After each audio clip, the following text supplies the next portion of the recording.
में पूछा जाता रहा या मैं जब भी शोज करता हूं तो 2017 के उत्तर प्रदेश विधानसभा चुनाव से मैंने ये शुरुआत की थी अपनी जर्नी। और उस वक्त ये माना जाता था कि ये दक्षिणपंथी विचारधारा का वक्ता है, क्योंकि मैंने जो नंबर्स और फिगर्स उस वक्त बताए थे किसी को विश्वास नहीं हो रहा। आज हमारे साथ शांतनु सर है जिन्होंने वो किताब लिखी है the monk who became chief minister, और वो सर किताब मैंने पढ़ी है। आज आपसे मिलने का सौभाग्य भले पहली बार हो रहा हूँ। और मनोज सर के बारे में जैसा अभी मुझे पता चला, अब भी मैंने उस पर भी एपिसोड किया था कि कितना बड़ा इम्पोर्टेंट पार्ट है जेएनयू जैसे संस्थान में स्वामी विवेकानंद की आइडियोलॉजी। अब बात होनी शुरू हो जाएगी वहां पर। तो सर सबसे पहले प्रदीप भंडारी सर के पास से आते हैं, क्योंकि ये मेरे गुरु भी हैं साइकोलॉजी में, इनसे मैंने काफ़ी कुछ सीखा है और लगातार फीडबैक अभी मध्य प्रदेश इलेक्शन में और राजस्थान इलेक्शन में बहुत फीडबैक इनसे मैंने लिया था और काम किया था। सर बात हर बार यही पूछी जाती है कि 2024 में कौन कौन आएगा, 2019 में कौन आएगा। उससे अधिक महत्वपूर्ण ये है कि विपक्ष में कौन नेता बनेगा। मेरा ये मानना है अगर हम उस नब्ज को पकड़ लेंगे तो जीतेगा कौन समझ में आएगा। एक इंडी अलायंस फॉर्म हुआ। वैसे तो मेढक पे मेढकों को तराजू पे तौलना संभव नहीं है, मेरा ये मानना है। मैं किसी नेता को मेढक नहीं कर रहा हूं, लेकिन एक कहावत है। इस देश में पत्रकारिता में कुछ ऐसे शख्स हैं जिन्होंने ऐसा बताया कि अब इस देश में सत्ता परिवर्तन दूर नहीं, ये इंडी अलायंस सब कुछ बदल के रख देगा। प्राइम टाइम चलने लगे, शोज चलने लगे, कुछ तो स्वयं को दक्षिणपंथी कहने वाले पत्रकार भी कहने लगे कि हाँ अब बदलाव लग रहा है, क्योंकि कर्नाटक भी बीजेपी हार गई। मैं आपसे यह जानना चाहता हूं कि ऐसे समय में 2024 का चुनाव आप इतने दिनों से कवर कर रहे हैं, क्या पहली बार लग रहा है कि लोकसभा का चुनाव वन साइडेड हो रहा है? इसमें कोई पक्ष है लेकिन विपक्ष नहीं है। तीसरी बार ऐसा लग रहा है कि लोकसभा का चुनाव वन साइडेड हो रहा है। पहली बार ऐसा नहीं लग रहा है। 2014 के अंदर एक एंटी इनकम्बेंसी थी उस वक्त की कांग्रेस गवर्नमेंट के अगेंस्ट, और 2014 के अंदर प्राइम मिनिस्टर नरेंद्र मोदी पूर्ण बहुमत के साथ आए थे। 14 से 19 के बीच में जब मैंने ग्राउंड पे ट्रैवल किया तो मैंने ये पाया कि अगर मैं एक वर्ड में पूरी की पूरी 19 की वर्डिक्ट को डिफाइन करूं तो डिलीवरी की वर्डिक्ट थी। बॉटम ऑफ द पिरामिड में जो लोग थे उनकी जीवन स्तर में बहुत बेहतरी हुई थी, और ये across segments, across cast lines था। तो जो भारतीय जनता पार्टी का वोट शेयर 31-32% था 2014 में, वो बढ़ के 2019 में 37% पहुंच गया और सीट्स 300 से ज्यादा हो गई।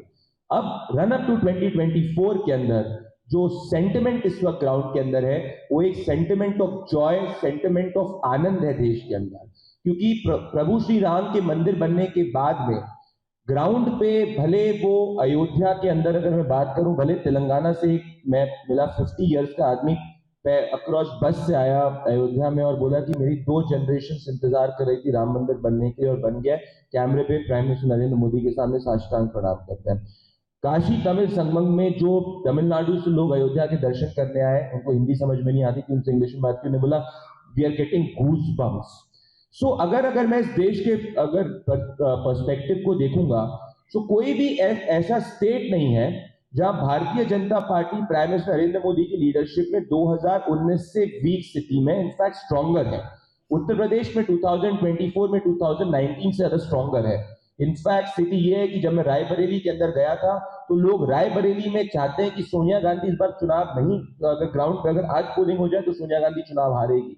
तो कांग्रेस पार्टी अमेठी के बाद में आज की तारीख में रायबरेली पे हारने की स्थिति में, बिहार में एनडीए नीतीश कुमार के आने के बाद में एक मजबूत स्थिति के अंदर है। तमिलनाडु में जहां 2019 में बीजेपी के प्रति एंटीजम था, आज की तारीख में वो एंटीजम नहीं है। अब बेस वोट इतना नहीं है बीजेपी का, पिछली बार 3% बेस वोट था, पर डेफिनेटली ज्यादा लोग वहां पे अब एक्सेप्ट करना शुरू हो चुके हैं। तेलंगाना में जहां 2019 के अंदर बीजेपी का वोट शेयर 19 इलेक्शंस के पहले सिर्फ 4% था असेंबली में, फिर भी जाके वो 4 सीट जीत गई। आज की तारीख में असेंबली में 14%। और जब हमने पोलिंग करी थी तो जो कांग्रेस को भी वोट डाला था असेंबली में, वो कह रहा था 24 में मोदी को करेंगे। Even in Telangana BJP stronger than what it was. Maharashtra में जहां पहले बीजेपी 25 सीटें लड़ती थी, आज की सीट शेयरिंग के अंदर आप देखेंगे थोड़े समय में 25 से ज्यादा सीटों पे वो लड़ेगी। तो पिछली बार वो 23 जीती थी, आज की स्थिति में it is stronger in Maharashtra than what it was before. So look at the entire map of India, leave parts of Kerala, leave parts of Andhra Pradesh, you will and leave parts of say Punjab, you will not see any state, you will not see any geography where the graph is not increasing.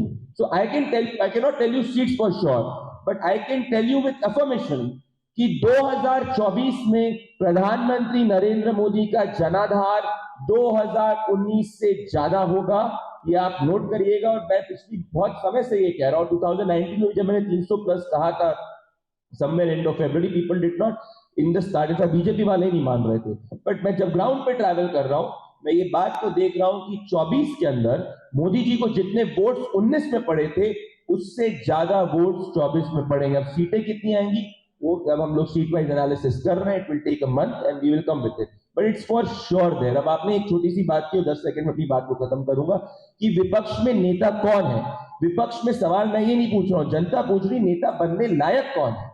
मैं आपसे पूछूंगा, नेता बनने लायक इस वक्त कोई नहीं। There is no credible, conscious, committed nationalist leader. For, मैंने अपनी बुक के जब 2019 की बुक लिखी थी, मैंने मोदी जी को वही व्यक्ति हरा सकता है जो कमिटेड हो, कॉन्शियस हो और नेशनलिस्ट हो।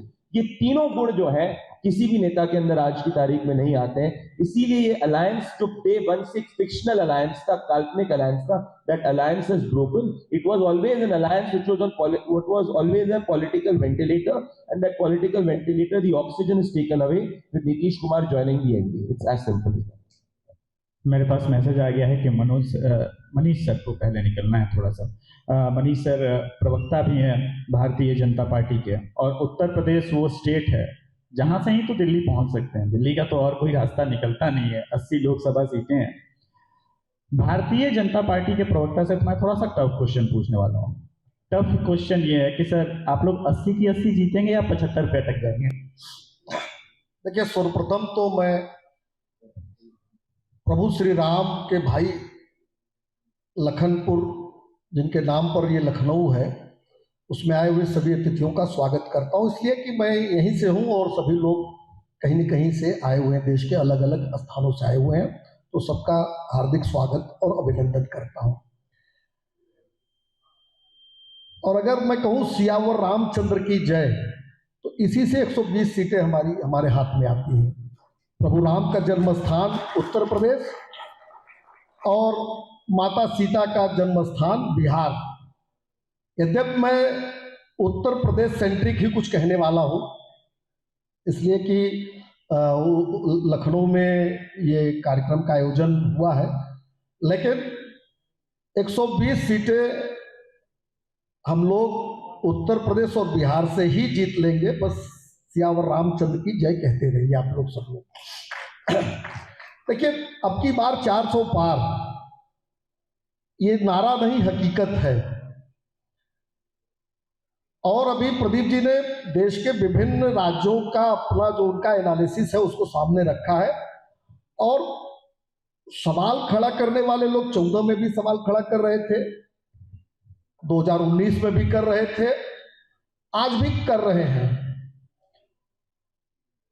विपक्ष में होने के नाते सवाल खड़ा करना उनका अधिकार भी है, लेकिन बिना तथ्य के और बिना लॉजिक के जब बातें आती हैं तो जनता उन चीजों को समझती है। देखिए, आदरणीय नरेंद्र मोदी जी 26 मई 2014 को उन्होंने भारत के प्रधानमंत्री के रूप में शपथ ली। उसके पहले एक लंबा कैंपेन चला था। उस समय मैं भारतीय जनता पार्टी उत्तर प्रदेश का मीडिया का इंचार्ज था। मुझे एक बात उनकी याद है कि उन्होंने, तब वो प्रधानमंत्री नहीं थे, प्रधानमंत्री के उम्मीदवार थे, उसमें उन्होंने कहा था कि पूरे भारत का विकास तभी संभव है जब पश्चिम भारत की तरह ही पूर्वी भारत का विकास हो। और 19 मार्च 2017 को जब उत्तर प्रदेश में योगी आदित्यनाथ जी के नेतृत्व में भारतीय जनता पार्टी की सरकार बनी, तो जो एजेंडा या जो रोल मॉडल प्रधानमंत्री जी ने देश के लिए रखा था कि पश्चिम की तरह पूरब का विकास हो तो भारत का विकास होगा, उसी तरीके से योगी आदित्यनाथ की सरकार ने पश्चिम उत्तर की प्रदेश की तरह पूर्वी उत्तर प्रदेश का विकास हो तो उत्तर प्रदेश का विकास होगा। अगर इसको आप 6 साल बाद उत्तर प्रदेश और 10 साल बाद भारत को देखते हैं तो निश्चित रूप को आपको प्रदर्शित होगा कि पूरे भारत की इसका समग्रता से विकास हो रहा है। हम लोग विद्यार्थी परिषद में काम हम लोगों ने किया, इलाहाबाद विश्वविद्यालय में किया, छात्र राजनीति में रहे, विधानसभा का चुनाव भी लड़ा। देखिए एक अनुभव, हम लोग जब कैंपस में काम करते थे तो ये रखने मात्र से हम सांप्रदायिक घोषित हो जाते थे। कुछ साथी हमारे 2-4 साथी 5 साथी हैं इलाहाबाद विश्वविद्यालय के, हर्षी भी यहाँ है, सब लोग हम लोग एक समय में ही विद्यार्थी जीवन में वहां थे। ये भगवा रखने मात्र से हम आज वहां सांप्रदायिक घोषित कर दिए जाते थे। उसी तरीके से देश की राजनीति में सभी धर्म समान हो, हिंदू मुस्लिम का समान अधिकार है, ये कहने मात्र से भारतीय जनता पार्टी सांप्रदायिक घोषित हो जाती थी। लेकिन 10 साल के कार्यकाल में, उसके पहले पंडित अटल बिहारी वाजपेयी की सरकार भी केंद्र में रही, विभिन्न राज्यों में लंबे समय तक हमारी सरकारें थी और हैं, लेकिन मूल मंत्र वही था, सबका साथ सबका विकास, समावेशी विकास। और हम 10 साल बाद जब कहते हैं तो केवल केदारनाथ जी में मंदिर का निर्माण मोदी जी ने नहीं कराया, केवल विश्वनाथ धाम का निर्माण नहीं कराया मोदी जी ने, केवल महाकालेश्वर धाम का नहीं कराया, विंध्यवासिनी धाम का नहीं विकास हो रहा है, केवल प्रभु राम की जन्मभूमि का विकास नहीं हो रहा है। देश उस विकास को समझे, राम राज्य आया तो राम राज्य की तरफ सुविधाएं मिल रही हैं और समाज के अंतिम छोर पर खड़े व्यक्ति तक मूलभूत सुविधाएं पहुंच रही हैं, तभी राम राज्य की परिकल्पना साकार हो सकती है। इसलिए पहले दिन से मोदी जी ने अंत्योदय का जो सिद्धांत दीनदयाल जी ने दिया था उस पर काम करना शुरू किया।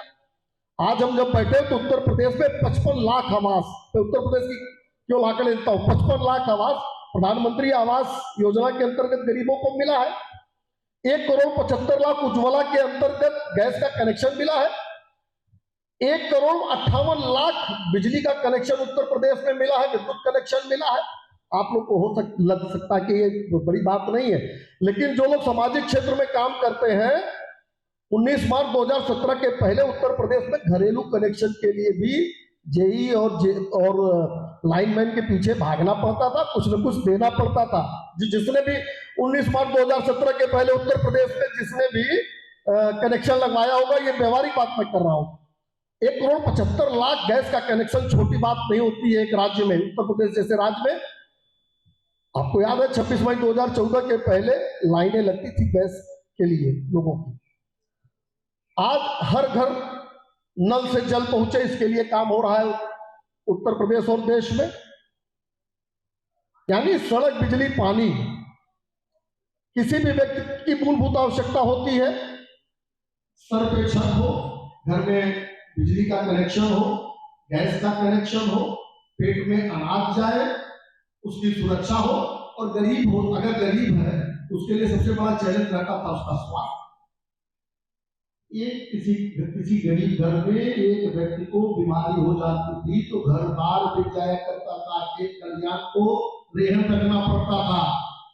5 लाख रुपया छोटी रकम नहीं होती है, 5 लाख रुपए का इलाज एक साल में कोई भी व्यक्ति आयुष्मान कार्ड करा सकता है। पूरे देश में तो 30 करोड़ लोग आजादी में, हमारे उत्तर प्रदेश को मोदी जी ने 5 करोड़ लोग को दिया है। और आज की तारीख में जब हम आपसे बात कर रहे हैं तो ये जो कार्ड धारक लोग हैं, 10 करोड़ ऐसे लोगों ने उस कार्ड का लाभ लिया है। इसलिए हम कहते हैं अपनी बात 400 पार। और जो लोग कहते थे कि इस देश के संसाधनों पर पहला हक मुसलमानों का है, दरअसल वो भी केवल नारे ही लगाते थे। उन्होंने तो उन लोगों के लिए भी काम नहीं किया जिनके बल पर वो चुनाव लड़ते थे या जिनके नारे लगाया करते थे। तो एक समावेशी विकास पूरे प्रदेश और देश का हुआ, जाति और धर्म से ऊपर उठकर हुआ। संतुष्टिकरण सबका किया गया, लेकिन तुष्टिकरण किसी का नहीं किया गया। और तुष्टिकरण नहीं करने के नाते से ही तमाम कांग्रेसी, समाजवादी पार्टी, वामपंथी विचारक या तथाकथित विचारक उसको कहना ही नहीं चाहिए, जो देश के इंटरेस्ट के खिलाफ बात करे उसको विचारक, बुद्धिजीवी कहना इन दोनों शब्दों की मर्यादा के खिलाफ मैं मानता हूं। हाँ, वो इसलिए हमको सांप्रदायिक कहते हैं, हमको कहते हैं कि हम एक धर्म के विरोधी हैं, कि हमने तुष्टीकरण नहीं किया। लेकिन जितनी योजनाएं हमने गिनाई है, आप सभी प्रबुद्ध लोग हैं, शांतनु जी बैठे हैं, मनोज जी बैठे, मेरा परिचय ऐसे व्यक्तिगत नहीं है, लेकिन अभी आया और सामने भी तमाम लोग बैठे हैं। हमारी इतनी योजनाओं में अगर कोई एक शब्द निकालकर, एक पॉइंट निकालकर बता दे, एक एग्जाम्पल दे दे कि धर्म जात के आधार पर भेदभाव हुआ है, तो कोई नहीं दे सकता। इसका मुझे पूरा विश्वास है। इसलिए अब की बार 400 पार होगा। नरेंद्र मोदी जी के एजेंडे में युवा है, महिला है, किसान है और गरीब है। तो इस 4 आधार पर ही विकास के काम हम लोग कर रहे हैं। समाज के अंतिम छोर पर खड़े होकर विकास पहुंचाए हैं। इसके अतिरिक्त नरेंद्र मोदी जी ने पिछले 10 सालों में जिस तरीके से भारत के स्वाभिमान और अनुमान को बढ़ाया है, जिस तरीके से नरेंद्र मोदी जी ने भारत की हलक पूरे विश्व में कायम की है, हमको 26 मई 2014 के पहले के बाद का पता है, सबको याद ध्यान में होगा। आज बड़े से बड़े मसले पर, वैश्विक मसले पर भी भारत की आवाज सुनी जाती है। बड़े से बड़े मसले पर भारत क्या कह रहा है ये देखा जाता है। तो इससे बड़ा गर्व नहीं हो सकता कि पहले भारत पाकिस्तान का मामला सुलझ जाए, इसके लिए अमेरिका और रूस की तरफ देखा जाता था। अब यूक्रेन और रूस का अगर युद्ध होता है तो दोनों देश के राष्ट्रपति कहते हैं कि अगर नरेंद्र मोदी जी और भारत इंटरफियर करे, मैं भारत इसलिए कह रहा हूँ नरेंद्र मोदी जी उसी के प्रधानमंत्री है। तो निश्चित रूप से आज सभी देश हमारी तरफ आशा भरी निगाहों से देखते हैं। समस्याओं के समय में एक गर्व का विषय है, स्वाभिमान का विषय है, और जो विश्व गुरु की परिकल्पना है इसी से तो प्रस्फुटित होती है, इसी से तो परिलक्षित होती है। विपक्ष कह रहा है रोजगार नहीं दे रहे हैं। देखिए, नरेंद्र मोदी जी ने रोजगार की बात की थी, आपने भी रोजगार का ही सवाल। नरेंद्र मोदी जी और उत्तर प्रदेश में हमारी भारतीय जनता पार्टी की डबल इंजन की सरकार ने भी रोजगार के अवसर उपलब्ध कराए, स्टार्टअप शुरू कराए, और जिस तरीके की योजनाओं को लेकर आए कि आज का नौजवान जो 26 मई 2014 के पहले जो नौजवान नौकरी के लिए दौड़ता था, उनको नौकरी देने वाला बनाने का प्रयास हमारी सरकार ने किया है, आत्मनिर्भर बनाने का काम किया है। और उत्तर प्रदेश में, मैं उत्तर प्रदेश की चर्चा करूं, 19 मार्च 2017 को हमारी सरकार बनी। उसके पहले यहाँ अखिलेश यादव की सरकार की, बताने की आवश्यकता नहीं है। यहाँ 5 आयोग उत्तर प्रदेश में है जो मुख्यतः नौकरी देते हैं, लोक सेवा आयोग, माध्यमिक शिक्षा चयन बोर्ड, बेसिक शिक्षा आयोग, इस तरह से 5 आयोग हैं। 5 आयोग के चेयरमैन मेंबर सहित बर्खास्त कर दिए गए थे माननीय उच्च न्यायालय के आदेश पर भ्रष्टाचार के आरोप। नौकरियां लूटी जाती थी, सरकारी नौकरी निकलती थी तो अखिलेश यादव का परिवार झोला लेकर निकल पड़ता था। चाचा शिवपाल, राम गोपाल, धर्मेंद्र, आदे, पूरी लंबी श्रृंखला थी, और उत्तर प्रदेश से कलेक्शन होता था, और एक एक जाति के 56 एसडीएम 68 में से होते थे उत्तर प्रदेश में।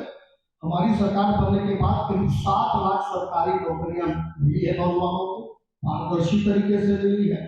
जो लोग इन कामों में लिप्त रहते थे, हर बार हमारी सरकार के समय में अगर किसी ने गड़बड़ी करने की कोशिश की तो विद्यार्थियों से नहीं, हम लोगों ने ये इंतजार किया कि विद्यार्थी इनको शिकायत करेंगे। हमारी सरकार की एसपी को गिरफ्तार करके जेल भेजने का काम किया, एक पारदर्शी व्यवस्था का निर्माण किया है। कोरोना जैसे विषम काल में भी पूरे देश में भी आप लोगों ने देखा, उत्तर प्रदेश में भी देखा कि न केवल हमने अर्थव्यवस्था को बनाए रखा, आज जब देश की अर्थव्यवस्था 5 ट्रिलियन की तरफ बढ़ रही है तो उत्तर प्रदेश ने अपना दायित्व समझा कि हम अपनी अर्थव्यवस्था 1 ट्रिलियन करेंगे तो ही देश का लक्ष्य पूरा होगा। तो आज सरकारी नौकरियां पारदर्शी तरीके से और नौकरियों का सृजन, नौजवान नौकरी देने वाला बने, आत्मनिर्भर बने, स्वाभिमान उसके अंदर जाने को, इसके लिए हमारी सरकार ने काम किया है। हाँ, 2-3 लोग बेरोजगार हुए, 2-3 नौजवान, राहुल गांधी बेरोजगार हुए, अखिलेश यादव बेरोजगार हुए, अभी हाल में ही तेजस्वी भी बेरोजगार हो गया है। तो तो ऐसे लोगों की बेरोजगारी से ही देश के नौजवानों की रोजगार का रास्ता खुलता है। मानो सर प्रवक्ता है तो इन्होंने बातें सारी कर दी, लेकिन मेरा मैनपुरी वाला सवाल बोल कर दिया कि वहां से कहीं दिक्कत आदमी तो बेरोजगार नहीं होने वाली है। नहीं, मैंने जब कह दिया कि सियाराम कहते चलिए तो 80 + 40 तभी तो 120 सीट हम लोग आएंगे। नहीं, ठीक है। शांतनु सर के पास आना चाहता हूँ। सर, जब से सरकार 2014 में बनी है, डेमोक्रेसी की हत्या हो रही है। अब तक तो 10-20 बार मेरे ख्याल से हो चुकी है, लेकिन अगर 2024 में भी नरेंद्र मोदी इसी जनमत के साथ या इससे अधिक जनमत या थोड़ा बहुत कम 19-20 इसी जनमत के साथ मैसिव मैंडेट के साथ वापस आते हैं, तो 2024 के बाद आप भारत में क्या बदलाव देखते हैं, उत्तर प्रदेश में क्या बदलाव देखते हैं, और एक मैसेज जो दुनिया को जाएगा कि इंडिया की जो वोटिंग ऑडियंस है, वोटिंग करने वाले लोग, उन्होंने अपना माइंडसेट बदला, इसको आप कैसे देखते हैं? अरे पहले जो यहाँ पे सवाल सभी लोग हैं उनको नमस्कार। प्रमोद जी, आपने इतना अच्छा कार्यक्रम खड़ा करा है।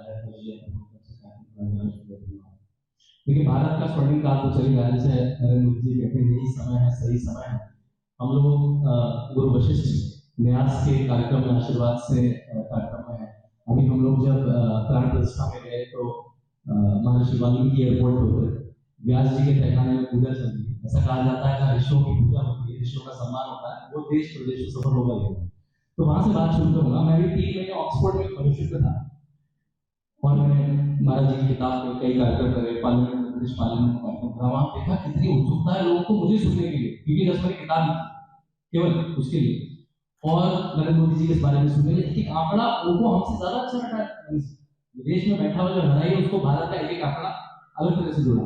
देखिए, आपने इंडिया अलायंस से बात शुरू करी। अगर 2024 के इलेक्शन को हम लोग टीवी में बैठते हैं, थोड़ा स्पाइसी बनाना, थोड़ा मजेदार बनाना, तो इंडिया अलायंस ही था कि कुछ हो सकता है, नहीं तो डन डस्टेड हम से इंग्लिश कोर्ट में ऐसा लग रहा था 2024 का। तो जो INDIA है उसमें धीरे धीरे एक शब्द दे रहा। अगर ये उसका आम आदमी पार्टी है तो भगवान मान में काम पंजाब में अगले चुनाव लड़ेंगे। डी से अगर दीदी है तो दीदी ने तो रंजन चौधरी और दीदी बिल्कुल चुनचुन तारीफ करें तो डी भी ड्रॉप हो गया। अगर उसका एन नीतीश कुमार भी ड्रॉप हो गया, जो उनके कास्ट सेंसस के नेता थे जिसको वो पूरा का चुनाव आधारित करना चाहते थे, वो भी ड्रॉप हो गए। तो 2 आई बचे हैं, वो कांग्रेस आई के 2 आई बचे हैं। अब उस आपको सोचना उस आई के साथ कोई क्यों नहीं आना चाहता, और वो मेरे ख्याल से टेक्निकल सवाल है। कोई भी सरकार जो कोalition की बनेगी और प्रति प्रकार से नंबर सपोर्ट करेगी, कम से कम 100-125 सीट तो चाहिए एक अमरेला किसी एक पार्टी जिसके छात्र के नीचे बाकी सब लोग आ जाए। कोई भी कोalition ऐसी नहीं बनेगी जिसमें जो बड़ी पार्टी है उसको 100-125 सीट पे। तो ये लोग सब जो जितने भी अपोजिशन के थे, ये कम से कम आंख लगा के बैठे थे कि भाई कांग्रेस को 100-125 सीट आती दिख रही है। अगर आप देखें कि और वो कहां पे, वो अपनी कॉस्ट तो देखेंगे, यानी कि बीजेपी कॉस्ट पर। अब कांग्रेस तो जारी अपोजिशन की वीक कर, अब बीजेपी के जहां पे स्ट्राइक रेट है, जो हेड ऑन हेड फाइट, जैसे मध्य प्रदेश, जैसे छत्तीसगढ़, जैसे राजस्थान, जैसे कर्नाटक में बहुत सारी सीट जहां हेड ऑन हेड फाइट है, कम से कम 190 सीट है। इसमें बीजेपी का स्ट्राइक रेट समझते हैं आप लोग, क्रिकेट में स्ट्राइक होता है, कितनी बॉल खेलनी है, कितना रन बनाना है, उसमें बीजेपी का स्ट्राइक रेट है 92%, 92%। ऐसी 190 सीट जिसमें कांग्रेस और बीजेपी हेड ऑन है, उसमें पिछले 175 सीट। अब जो बाकी अपोजिशन पार्टी थी वो देखती क्या ये बीजेपी की सीट खा सकते हैं कांग्रेस वाले, तभी इनके साथ है। अगर ये बंगाल में मेरी सीट ले रहे, अगर ये उत्तर प्रदेश में मेरी सीट ले रहे, तो मैं इनके साथ करके अपनी तो राजनीति को। और ये लोग कार में बैठे थे मध्य प्रदेश, छत्तीसगढ़, राजस्थान में। जैसे ही उन्होंने देखा कि जहां पे हेड ऑन फाइट है वहां पे तो उनकी गति खराब, तो उन्होंने अलग अलग बहाने से किनारा करना शुरू कर दिया और ये लोग करके टपकते। ये पहली। और दूसरी बात जो हम सबने भी कही किसी तरह से, देखिए वोटर के दिमाग में क्या चलता है। मैं इंजीनियरिंग का स्टूडेंट हूँ, मैनेजमेंट का स्टूडेंट हूँ, मैथमेटिक्स में बताऊंगा। अगर आप उसे फंक्शन में बनाएं हर चीज कि voting behaviour equal to x + y + z, voter के दिमाग में क्या क्या चलता है। एक सिंगल क्वेश्चन को वोट नहीं करता है, ये रात में वोट करेगा, काम में वोट करेगा, बहुत सारी चीजें चलती है। किसी के दिमाग में एक की वेटेज ज्यादा हो सकती है, किसी में कम हो, तो x² हो सकता है, y³ हो सकता है। तो मान लिया x + y + z 3 पैरेलल लेते हैं, और भी कई वेरिएबल है। x मेरे हिसाब से एक वेरिएबल है कि मेरे जीवन में क्या चल रहा है, मेरे जीवन कैसा था, और वो गरीब आदमी के अलग हो सकता है, मिडिल क्लास के अलग हो सकता है, वाई है उसकी आइडेंटिटी कि भाई ये सरकार मेरी आइडेंटिटी को कोशिश कर रही है क्या, चाहे वो हिंदू मुस्लिम हो, चाहे वो युवा हो, चाहे वो महिला हो, चाहे वो जात हो या मेरा रीजन हो। तो वो मेरी आइडेंटिटी को कोशिश कर रही है, और वो बिल्कुल है। मुझे लगे कि मेरे जैसा व्यक्ति है क्या, वो मेरे जैसा युवा हो सकता है, कास्ट हो सकती है, मेरे रीजन का हो सकता है। और जो तीसरा फैक्टर है मेरे ख्याल से वो है कि इस सरकार से मैं फील गुड कर रहा हूँ, मैं अपने देश के बारे में, अपने समाज के बारे में अच्छा सोच रहा हूँ। देखिए, अगर नरेंद्र मोदी जाते हैं विदेश में और अच्छा करते, तो मेरा जीवन में कुछ फर्क नहीं पड़ता, मुझे तो अच्छा लगता है कि मेरे देश का नाम हो रहा है। अब ये तीन फैक्टर अगर है, तो जब मुझे लगता है काम बहुत अच्छा हो रहा है, एक्स बहुत अच्छा हो रहा है, तो अब ये वाई नीचे हो जाता है, जाति आइडेंटिटी आप भूल जाते हैं, क्योंकि सबसे ज्यादा मेरा जीवन अच्छा हो रहा है। और गरीब व्यक्ति जिसको भी, जिसके घर में हम लोगों को नहीं समझ में आया कि नल में पानी आना कितनी बड़ी बात। आप जाए गाँव में बैठे, कल मैं कुछ जल के लोगों के साथ बैठा, और पता है बुंदेलखंड में 15 दिन आदमी वेट करता था, जब उसके बाद 3 घरों का पैसा आ जाता तब वो बैठा था।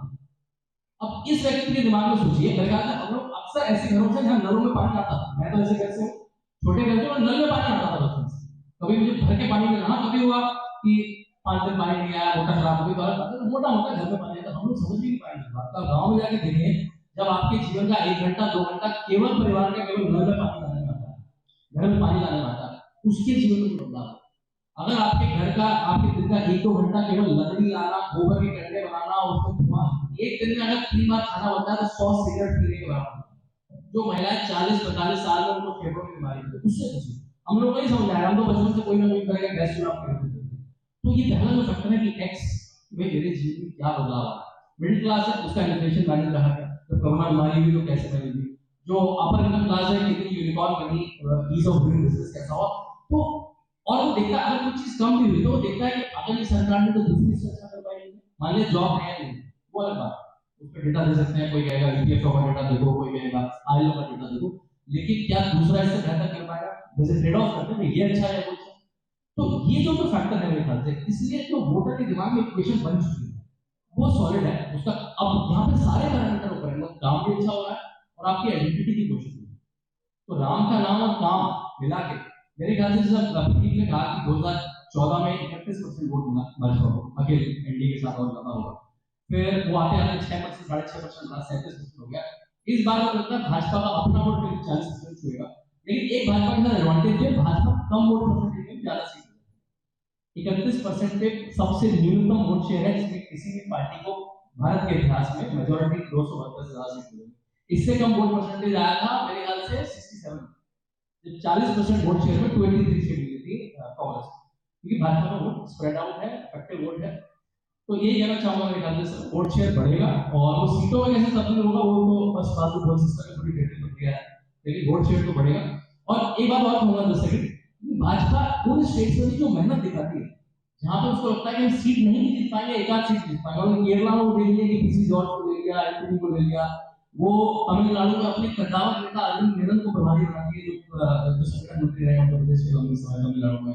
एक आईपीएस ऑफिसर को जो जवान लड़का है 40 साल का लड़का है, उसको आया लखनऊ से बड़ा सबक नहीं पता हो क्या था, मैंने उनके साथ अपनी तमिल में किताब लॉन्च करी, रैली में एक दिन साथ रहा, मैंने देखा कि कल्ट क्रिएट हो रहा है, कह रहा हूँ।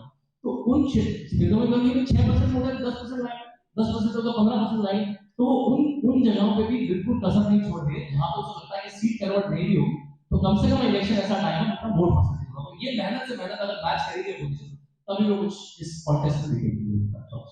मतलब अपोजिशन को कुछ और भी सोचना पड़ेगा, डेमोक्रेसी इज अंडर थ्रेट के अलावा, क्योंकि ये वाला कार्ड तो चल ही रहा है। हाँ, माइनॉरिटी अंडर थ्रेट भी कार्ड है, तो माइनॉरिटी के तो पक्ष है।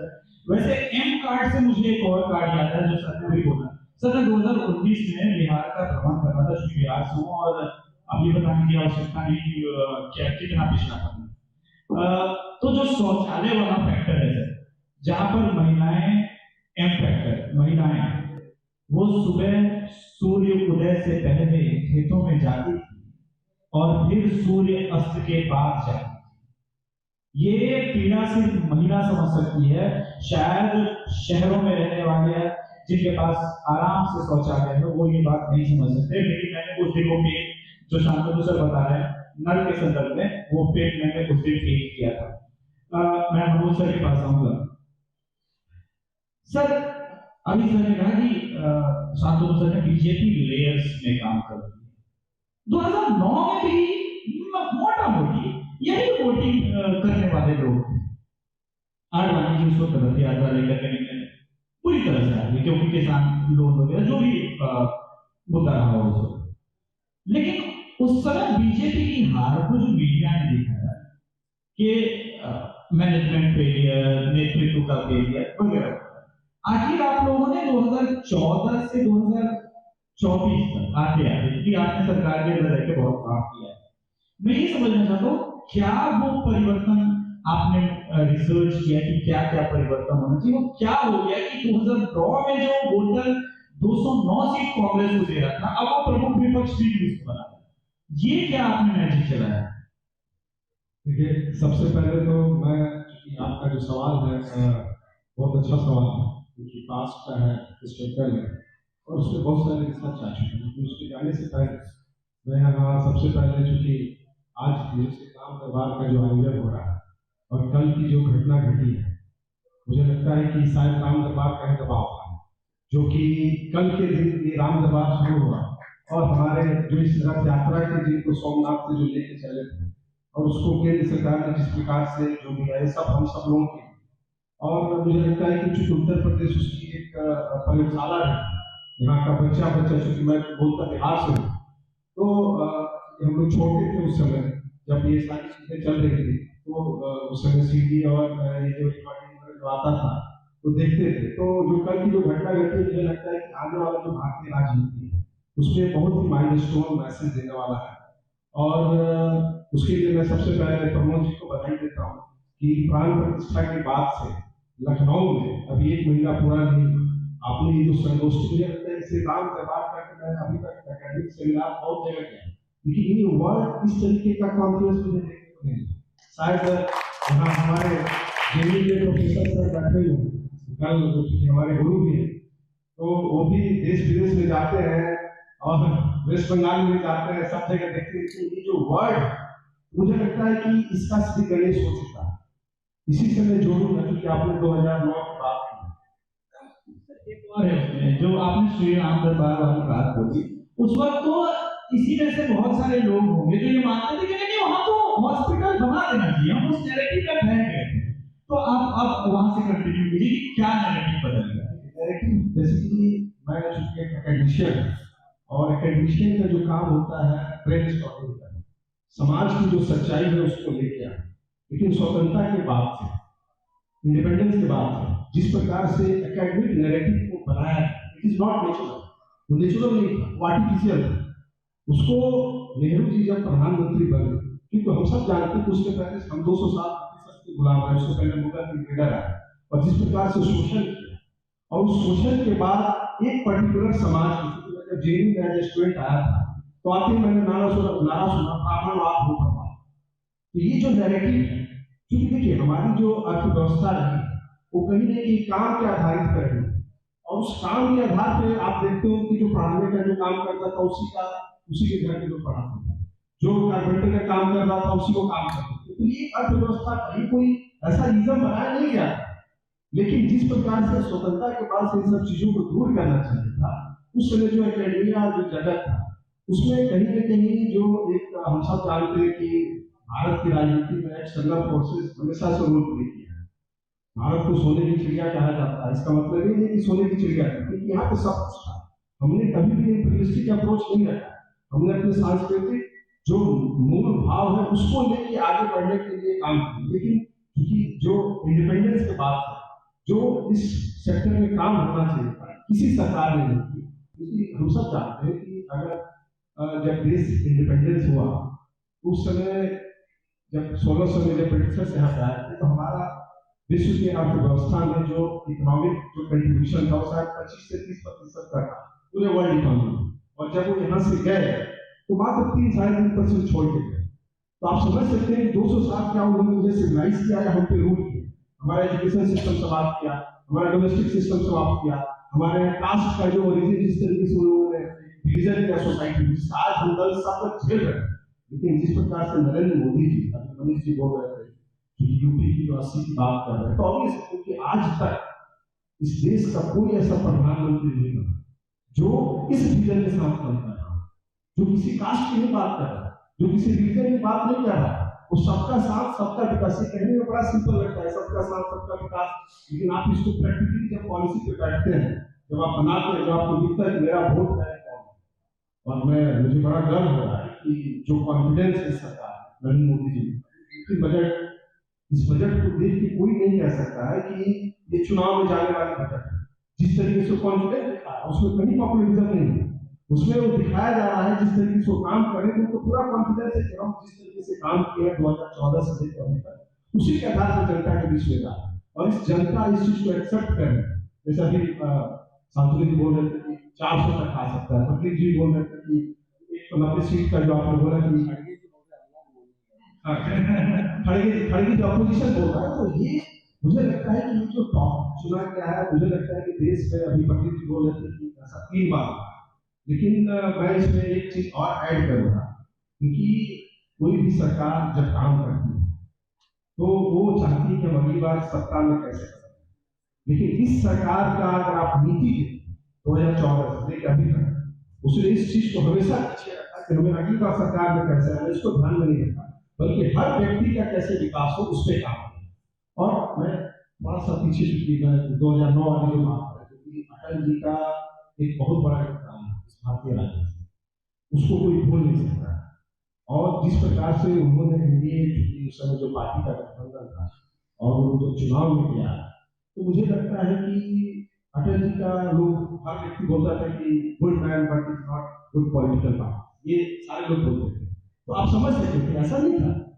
वो भी आज के डेट में जो हमारे प्रधानमंत्री जिस तरीके से नेतृत्व करते हो सकता है तो उससे ज्यादा उनकी क्षमता है, लेकिन वो थोड़ा सा जो संकुचित जिसको हम बोल सकते हैं कि वो अपनी बातों को जिस तरीके से इसी तरीके से जो रखना होता था, आज हमारे देश के प्रधानमंत्री जिस तरीके से जिस कॉन्फिडेंस के साथ अमेरिका में जाके टॉयलेट की बात कर रहे हैं, अमेरिका में जनधन की बात कर रहे हैं, ये मुझे लगता है कि कोई प्रधानमंत्री जाके इस तरीके से वहां पर चर्चा नहीं करता। जिस प्रकार से वो अपने जो कमियां हैं उसको वहां पर उजागर करते हैं। तो मुझे लगता है कि पूरे जो एक ग्लोबल पॉलिटिक्स का जो सीन जो हम सब अपने के बाद से जो एमपी भारत में अडॉप्ट किया और जिस डायरेक्शन में जाना चाहिए था उस 90 से लेकर 14 तक किसी सरकार ने कोशिश की, लेकिन 2014 में आने के बाद से उन्होंने हम सबको बताया कि 3 सेक्टर पूरे वर्ल्ड की इकोनॉमी को कंट्रोल करता है, जिसमें डिफेंस सबसे बड़ा माना जाता है, एनर्जी जिसमें मैं काम खुद किया, मुझे पता है कि एनर्जी क्या है, किस प्रकार से वर्ल्ड इकोनॉमी और पॉलिटिक्स को प्रभावित करता है। तीसरा फार्मास्यूटिकल, आप अगर तीनों को देखें तो भारत उसमें कहीं था नहीं। आज पिछले बजट भारत ने अपने डिफेंस पे 25% से प्रोडक्शन पे काम करना शुरू किया। कोविड में जिस प्रकार से हमने अपना किट और वैक्सीन जो बनाया वो अपने आप में मैसेजिंग है पूरे वर्ल्ड पॉलिटिक्स में। और दूसरा एनर्जी में भी अभी 1 करोड़ सोलर एनर्जी की बात कर रहे हैं, एथेनॉल की बात कर रहे हैं। अगर हम उसको 25% देकर यहाँ पर स्थापित करें तो मुझे लगता है कि जो अभी मनीष जी बोल रहे थे विश्व गुरु का जो कंसेप्ट है, अंत्योदय का जो कंसेप्ट है, क्योंकि हम सब लोग उसी स्कूल ऑफ थॉट से निकले हुए लोग जो हम लोग को सिखाया, लेकिन उस क्राइसिस में भी हमने उस चीज को छोड़ा नहीं। और मुझे लगता है कि अगर इस चीज को आगे लेके चला जाए तो जो आप बोल रहे हैं आपसे कि वो जो डिफरेंसेस है वो मुझे तो लगता है कि और हो सकता है ज्यादा चला जाए। और मनीष सर को निकलना है तो मनीष सर 2 सेकंड में जो आप बात कहना चाह रहे थे वो पूरे कीजिए। योजनाओं का सुचारू रूप से पारदर्शी तरीके से उसका क्रियान्वयन हुआ। पूरे देश में 13 करोड़ 13.5 करोड़ गरीब भी रेखा से ऊपर गए और उत्तर प्रदेश की अगर बात करें तो करीब लगभग 6 करोड़ लोग गरीबी रेखा से ऊपर गए। क्यों गए?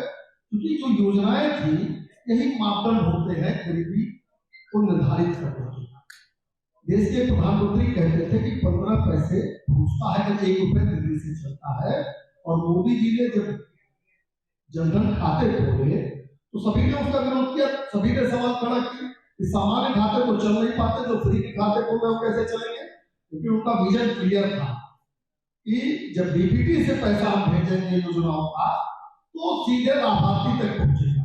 यानी अच्छी नीति पारदर्शी तरीके से उसको लागू किया और लगातार सतत मॉनिटरिंग किया। उसके नाते से आज ये माहौल बना है और 400 पार का जो हमारा नारा है, इसलिए हम इतने विश्वास पूर्वक कहते हैं। मैं एक बात कह के अपनी बात को समाप्त करूंगा, इसलिए कि कल तो मैं यहाँ दिन भर बैठ के आप लोगों के साथ था, मेरी कुछ ऐसी एक आवश्यकता है जाने की। 1 घंटे बाद 1.5 घंटे बाद फ्री होगा तो फिर आऊंगा। किसी ने मुझे भेजा है उसमें एग्जिस्ट हमको दिख रहा है, इसलिए मैं 4 लाइन लेके बात को समाप्त करूंगा कि 2024 में जनता क्या सोच के उठेगी। भारत के गौरव गरिमा ग्रंथ की रक्षा हो, धर्म सनातन की रक्षा, हर पंथ की रक्षा हो, दिख भी रहे सुरक्षित और दिगंत की रक्षा हो, घर भी बने गरीब का कुटिया की रक्षा हो, मंदिर तिलक कमंडल छुटिया की रक्षा हो, खेत पर सोते किसान की खटिया की रक्षा हो, ऐसा बटन दबाना की बिटिया की रक्षा हो। तो हमको लगता है ये बड़ा स्थिति से 24 में लोग वोट देने जाएंगे और निश्चित रूप से, क्योंकि मैं प्रवक्ता हूं, मुझे कहने का कोई संकोच नहीं है कि जब सोच कर आदमी या मतदाता देश तक जाएगा, तो इस पूरे कॉन्सेप्ट पे भारतीय जनता पार्टी एक बड़ा राजनीतिक दल है और एकमात्र यशस्वी नेतृत्व नरेंद्र मोदी है जिसके सामने बटन दबाना पड़ेगा। धन्यवाद। वंदे मातरम। शांतनु सर, एक प्रश्न है रमेश नारे जी का। आपको नहीं लगता कि बीजेपी को फ्रंट से लीड करना चाहिए? जो एक्सटर्नल फोर्सेस हैं जो भारत को अंदर से अनस्टेबल करने के चाहती हैं, लॉ मेकर्स हैं, जिस प्रकार से लॉ सुप्रीम कोर्ट और कोर्ट्स की बात हो रही है, उसके against.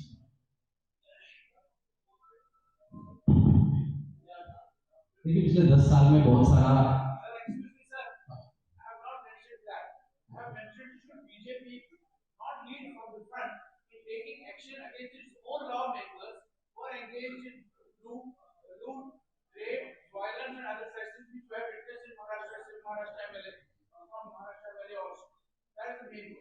Second thing is, under Viksit Bharat, I observe many places development is taking place, it's replicating what has been done a year back or 6 months back in particular localities only. It's not getting expanded to other places. What is not needed is being repeated at the same place. I have put that at some quarters for this development. It should not, Viksit Bharat means expansion everywhere, not in particular locality, not in particular states or lanes. Where we have this done. I see many a time the road is getting tarred every 6 months or 1 year, and there are adjoining areas where the roads are not being attended to. Same happens when they are laying footpaths. Tiles are being every 6 months or every 1 year. I find new tiles being laid, old being removed, and the areas surrounding are not getting attention. देखिए किसी एक area में क्या हुआ है, किसी एक क्षेत्र में क्या हुआ है, किसी असेंबली कॉन्स्टिट्यूंसी में क्या हुआ है, उसकी चर्चा करी जा सकती है। लेकिन ऑन एन एवरेज जो हम देखते हैं कि पूरे भारत में क्या हुआ है, जो इतने चुनाव जीते जा रहे हैं, जो जनता का जीवन स्तर अलग अलग तरह से सुधरा, जो हमने बात करी, चाहे वो इंफ्रास्ट्रक्चर की है। मैं उत्तर प्रदेश में काम करता हूँ। उत्तर प्रदेश में इस समय आना जाना, खासकर जो पत्रकार है उनसे पूछी कितना आसान है, कितना आसान है। उत्तर प्रदेश में छोटे छोटे शहर में आप सुबह शाम आके जा सकते हैं, आप गोरखपुर आके जा सकते हैं, कुशीनगर आके जा सकते हैं। केवल पूर्वांचल में केवल 3 एयरपोर्ट है, 2 मिनट में कुशीनगर में एयरपोर्ट है, बनारस में एयरपोर्ट है, गोरखपुर में एयरपोर्ट है, अयोध्या में एयरपोर्ट है। तो आना जाना इतना आसान हो गया है। तो एक कॉन्फ्रेंसिंग में हो सकती है दिक्कत, लेकिन अब प्रश्न पूछने लगे ये बहुत अच्छा है। कुछ और बोलना चाहता नहीं, आप कंटिन्यू करें, बोलिए। मैं वैसे जो आपने नैरेटिव की बात करी थी उसमें मैं ऑक्सफोर्ड में था 3 महीने, वहां पे क्या हुआ, सब लोग जितने युवा हैं ध्यान से सुनिए, 2 मिनट में मोबाइल छोड़, मैं बस 2 मिनट में बताऊंगा। 3 महीने ऑक्सफोर्ड में था और जो ओवरटर्न विंडो हमारी एंगेजमेंट की, हमारी कल्चर और डिजीज से चेंज हुई है राम मंदिर वाले दिन से, कि हम एयरपोर्ट में खड़े हुए अपने बॉडी गार्ड के साथ सेल्फी ले रहे हैं, हम जहाँ अयोध्या की बॉडी हो रही है उसके साथ सेल्फी ले रहे हैं। जो लोग एयरपोर्ट को कर रहे हैं वो एयरपोर्ट की भूमि की पूजा कर रहे हैं, एयरपोर्ट को करने वाले लोग एयरपोर्ट से निकल ही नहीं आ रहा है। और अब जय श्री राम बोलना कोई गौर का ही नहीं है। आप एयरपोर्ट में पुलिस वाले से सीएसएफ से जय श्री राम बोल सकते हैं, जो भारत के अलग अलग भागों में वैसे भी बोला जाता है, राम राम जय श्री राम बोला जाता है। तो जो अपने धर्म से एंगेजमेंट चेंज हुई वो काफी लगे, और जो विदेशी वर्ड है वो वैसे ही एंगेजमेंट करता है। ऑक्सफोर्ड में बस 20 सेकंड आधा मिनट दूंगा।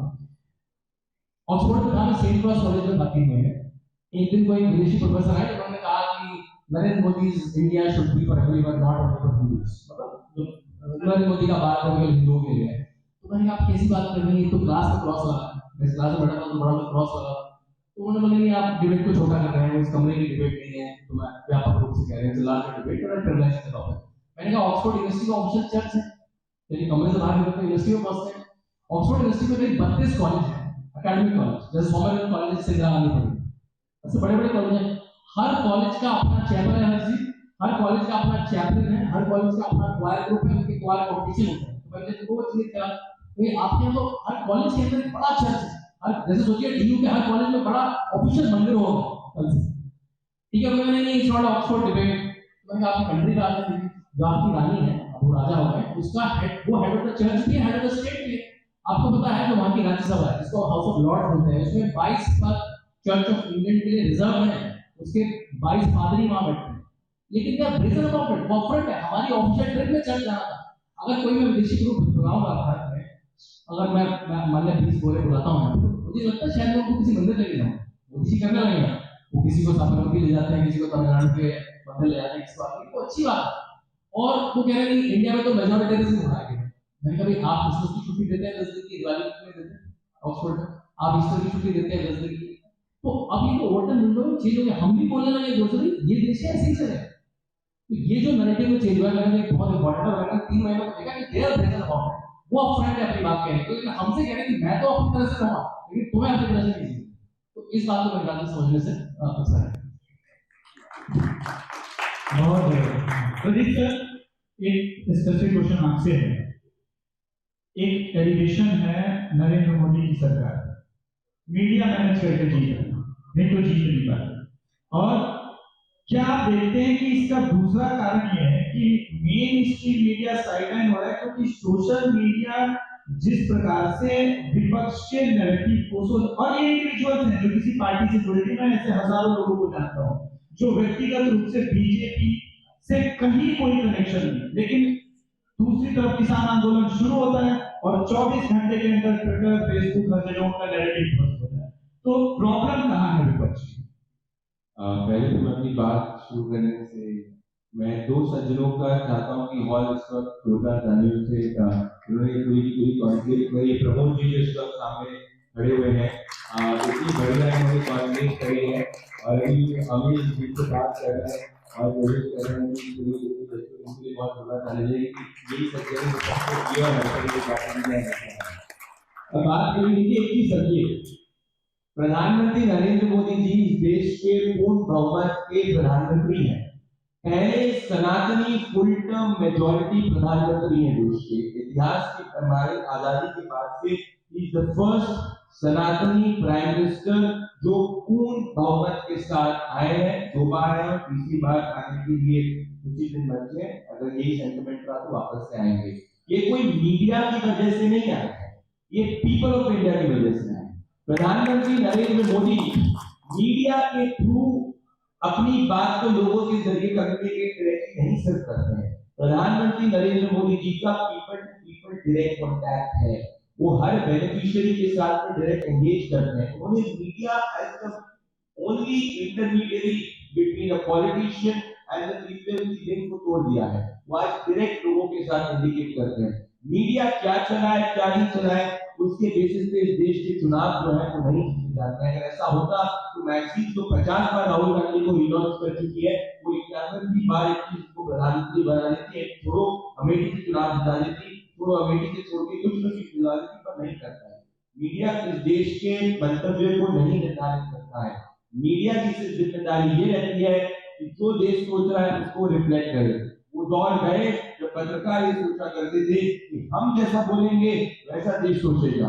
आज देश जैसा सोच रहा है वैसा पत्रकारों को बोलना पड़ रहा है।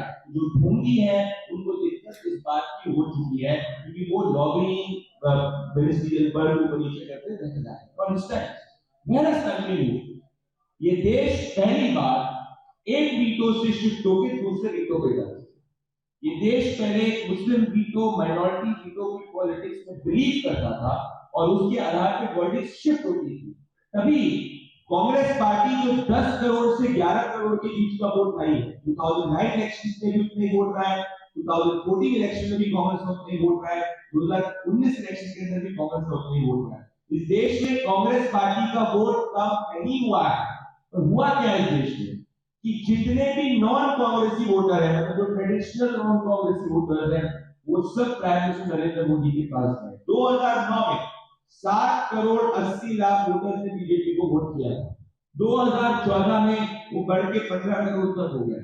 2019 में बढ़ के 22 करोड़ हो गए। मतलब 15 crore additional vote base vote पे आया हुआ है, वो प्राइम मिनिस्टर नरेंद्र मोदी के इसमें हुआ है, उसमें 55% ऑफ दैट बेस वोट जो आया हुआ है वो महिलाओं का हुआ है। पीएम नरेंद्र मोदी के लीडरशिप के अंदर ये देश मुस्लिम वीटो से शिफ्ट होकर महिला वीटो की तरफ जा चुका है।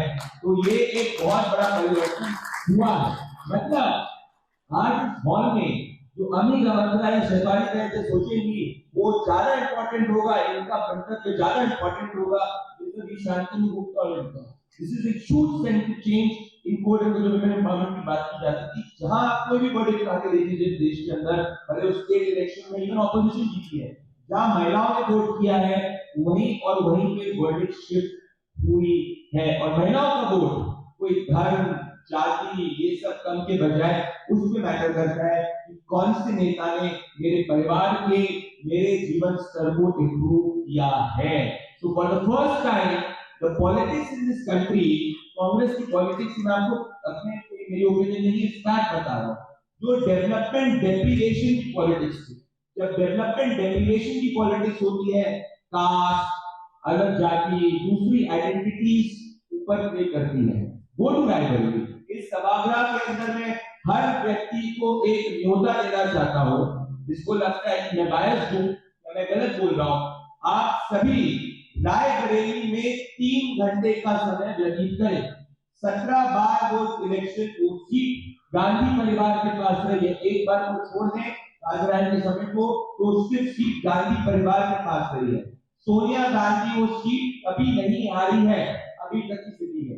वहां पे एक डेवलपमेंटल पैरामीटर अगर आप मुझे बता दें जो बनारस से बेहतर होगा तो मैं बाइक छोड़ दूंगा और सोसाइटी करना बंद कर दूंगा।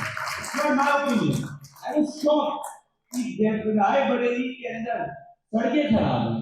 आई वाज शॉक्ड रायबरेली के अंदर कूड़ा कचरा दूसरे रोड पे है। आई वाज शॉक्ड कि 5 साल में सोनिया गांधी जी 5 बार रायबरेली के अंदर नहीं आई है। Can you imagine that? और इसीलिए 2009 में कांग्रेस का जो वोट रायबरेली में था वो 70% था, फिर 8-10% कम हुआ और वो 60 पे आ गया, फिर 19 में वो 52-53 पे आ गया। और ये स्थिति नहीं तो कांग्रेस रायबरेली में हार जाएगी। आप जानते हैं क्यों? क्योंकि वहां पे लोग कह रहे हैं कि हमें जो काशी का जो विकास हुआ है, तो काशी में ऊर्जा आई है, हमें वो रायबरेली में चाहिए।